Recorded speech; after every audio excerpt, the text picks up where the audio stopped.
high in the rocks, up in the far, far west of the isle. In Burien, there was once a farmer named Matthew, and his beloved Meg. All summer long they wooed up amongst the far barrows on the high moors, watching the wild ocean beat and beat upon the shores, walking hand in hand upon the strand. But Matthew was a good farmer, and his cattle grew strong, and they meant to marry that Easter. But there was some foreboding that lay upon Meg's heart, and she had Matthew make for himself an iron cross. For she would say, "When I walk this way amongst the hills, it is as if other voices called me, as if I was not quite alone in this far moor." And Matthew laughed. Well, one day they were going to meet up by Chuncoit, where you can see the shining ocean 3 ways round. And Matthew arrived a little early. With his cattle, he was leading up there, and he needed to lead them first in the morning light. And when he arrived, it was hard, hot sun. But you know what the wild weather is like in the far west, as the ocean roars and the mists spread.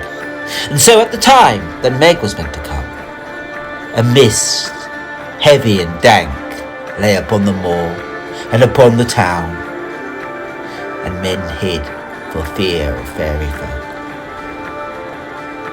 And it was true that many folk disappeared in a dank mist that held the land hard. A smith had gone, only the Easter before. And Matthew waited, and as chance would have it, Chuncoit was above the mist. And he waited, as the sun rose hard across the sky, and the mist did not go until evening, and Meg never came. Well, he went back down to the town, and men said that Meg had left in the sunlight, and she had never come back, and she never found Matthew, and he did not see her again, not once. He held then the iron cross about his neck, and it was a cross that was made of nails, bent and hard, and sometimes it would cut him and make him bleed. Well, Matthew looked for Meg, but found her not in cave or strand, found her not under the moor or by the rocks, and men knew that the fairy folk had taken her at the last. Now Matthew, knowing that, waited until autumn, till near Hallows Eve, when the mists often lie upon the land. For Meg had disappeared 6 months before in May, and upon an autumn night, when the mist lay heavy and rank, full of the salt and wasted fortune, he rode off, and no one saw him until the next Hallows Eve.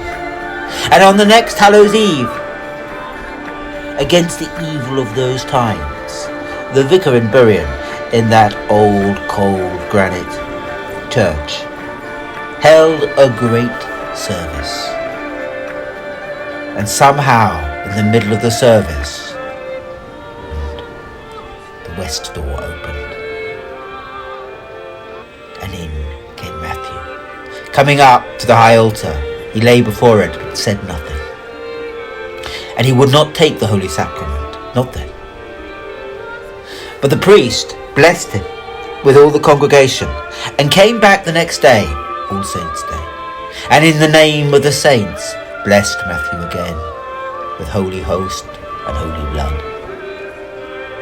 And Matthew told his story, speaking at last, how he had rode out in the mist and thought he knew where he was, but stumbled, and suddenly the mist seemed to turn gold, and he heard all around him laughter and life and joy.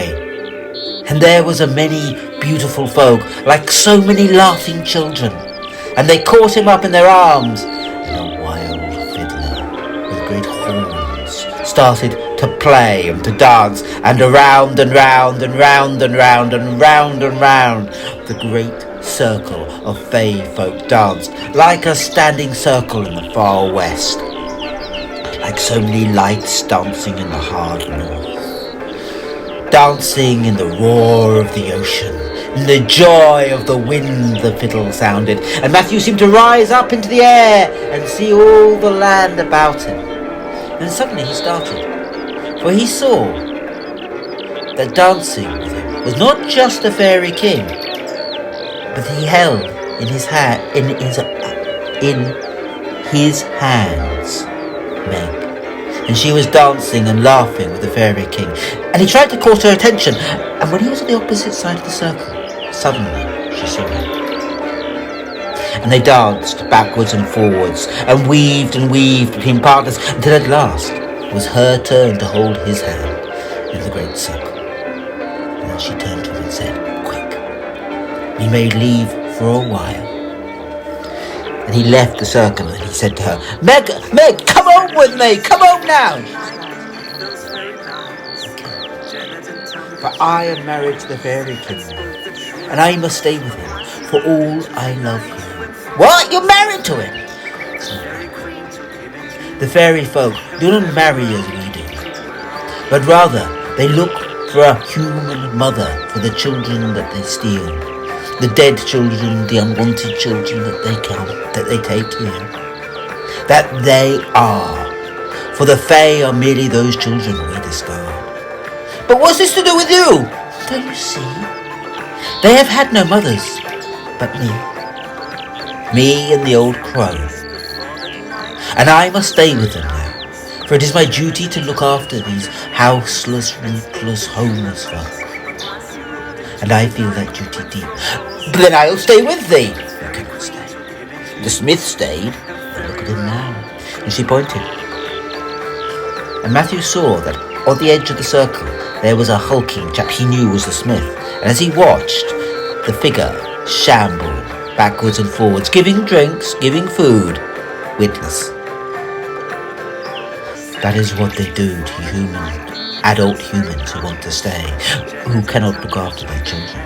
They turn them into mere brutes and treat them horribly. I cannot lessen his burden, and soon he will die.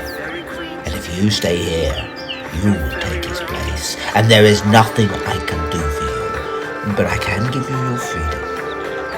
You must break the circle ere the crone comes. And then the great circle moved, and she was lifted up and taken away by so many joyous voices, and Matthew danced in a wider circle and did not see her again. Round and round and round and round he danced, but suddenly the hair on the back of his neck prickled up, and he saw there was somebody else entering the circle, somebody quite different from the laughing children. A woman, wearing black, with a head like a skull, and wild pointed ears, and teeth jagged as hate, and yellow. And she seemed to be dancing deliberately towards him. Around and around she danced, and in her hand she held up a red apple. And she would not let any of the Fae, as much as they desired the apple, taste it. But she held it up to him. And before he knew quite what was happening, he felt his hand moving towards the apple, and he knew. He knew, as he knew his soul needed salvation, that if he tasted that apple, he would be left here with the fairy folk. And he reached into his chest and grabbed the only thing he felt there, the cross. And the cross, being made of nails, caught his flesh and came out with him as if by some wild charm. He took out his hand to touch the apple, as if his mind was already gone. But when the holy iron of the cross touched the apple's flesh, It was like a spark went up in a haystorm, and there was a great bang, and Matthew fell back, and a wild flash, and a sound like lightning, and he fell and tumbled and fell and tumbled, and all the Fey Kingdom fell away. And he found himself once more in burial in front of the church with the voices singing. And he went inside, and it was the service of All Hallows Eve. Well, Matthew came back to Bury and looked after once again his cattle once he could find them on the wild moor. And he prospered, and many men laughed to see him, for he seemed so happy and so jolly, but he never married. He always lived on the far side of the moor, and people would have to go across the moor to greet him, sometimes through mist and sometimes not, but he would teach them the paths to avoid the fairy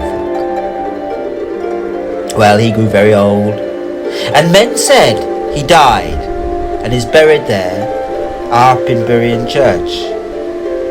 But others, perhaps more stupid, say that he did never die, but rather once when old he was taken at last, and that if you go up on Midsummer or at Beltane to the wild moor and avoid the mist, you might see Matthew and Meg dancing with all the Fey folk under the wild ocean's roar as the stars shine in that far land.